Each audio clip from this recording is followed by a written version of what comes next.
अब हमारे पास लीवर का लास्ट टॉपिक है जो है लीवर ट्यूमर्स का। इसमें हम डिफरेंट जो है लीवर के ट्यूमर्स देखेंगे। पहला जो है हमारे पास कंडीशन वो है हेपेटोसेलुलर कार्सिनोमा, मलिग्नेंट कंडीशन है हमारे पास, मलिग्नेंट ट्यूमर है लीवर का।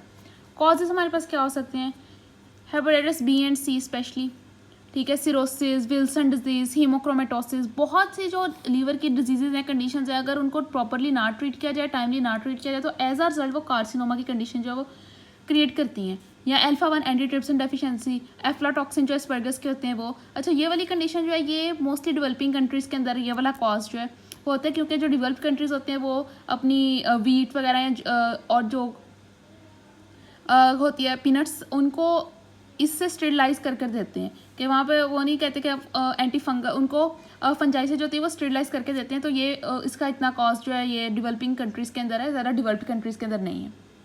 नेक्स्ट हम देख लेते हैं इसके clinical sign and symptoms. Mostly ये सिम्टोमेटिक है, लेकिन अगर ट्यूमर जो है वो वेल डेवलप हो चुका है, शुरू में एसिम्टोमेटिक है, जब वो वेल डेवलप हो चुका है तो फिर वो डिफरेंट सिम्टम्स शो करते हैं, यानी हेपेटोमेगैली, असाइटिस हो जाएगा, ऑब्स्ट्रक्टिव जॉन्डिस, हाइपोग्लाइसीमिया, उसके अलावा इंसुलिन लाइक जो ग्रोथ फैक्टर्स हैं वो प्रोड्यूस होंगे ज़्यादा लीवर के अंदर, या एरिथ्रोसाइटोसिस भी होती है क्योंकि लीवर जो है वो सिक्रेट करता है एरिथ्रोपोइटिन, इस वजह से। अब इसकी इन्वेस्टिगेशन में हमारे पास क्या है कि अल्फा फीटोप्रोटीन जो है उसका लेवल ज़्यादा होगा। बायोप्सी तो हमारे पास कंफर्म कर देती है कि कार्सिनोमा है या नहीं। इमेजिंग में सीटी एमआरआई करवा सकते हैं। ट्रीटमेंट क्या है, बहुत कम कंडीशंस हैं जो कि रिस्पॉन्ड नहीं करती हैं कीमोथेरेपी में, उनमें एक जो है वो मोस्ट इंपॉर्टेंट हेपेटोसेलुलर कार्सिनोमा है, ये कीमोथेरेपी को रिस्पॉन्ड नहीं करती। फिर हमारे पास कौन से ट्रीटमेंट ऑप्शंस रह जाते हैं, वो एक लीवर ट्रांसप्लांट है, लीवर की एक्सीजन या रेडियो फ्रीक्वेंसी एब्लेशन करवा दें, या फिर हमारे पास जो कीमो एम्बोलिज्म है जिसमें हमारा केमिकल अलॉन्ग विद प्रोकोगुलेंट इंजेक्ट कर देते हैं जहाँ पे ट्यूमर की साइट है उधर। तो ये हमारे पास के ट्रीटमेंट्स आगे डिफरेंट जिनमें से हम कोई भी अडॉप्ट कर सकते हैं अकॉर्डिंग टू द कंडीशन या हमारे पास किस लेवल किस स्टेज का कैंसर है। मेटास्टेसिस क्या है कि जो हेपेटोसेलुलर कार्सिनोमा है वो ब्लड के थ्रू मेटास्टाइज होता है और कहाँ पे होता है, लंग्स और बोन के अंदर होता है मोस्टली। और प्रोग्नोसिस की काफ़ी पुअर है क्योंकि आफ्टर डायग्नोसिस सर्वाइवल रेट जो है वो सिर्फ 6 to 20 वीक्स तक है। नेक्स्ट हमारे पास जो है वो लीवर के ट्यूमर्स जो है उसमें आता है हेपेटिक एडिनोमा, ये बेनाइन कंडीशन है। अच्छा, इसमें हमारे पास ड्राइव करता है लीवर के एपिथेलियल सेल्स और ये सब कैप्स्यूलर है। मोस्टली फीमेल्स के अंदर जो 20 to 40 ईयर्स ओल्ड की फीमेल है उनके अंदर होता है और ये राइट लोब मोस्टली इन्वॉल्व कर रहा होता है।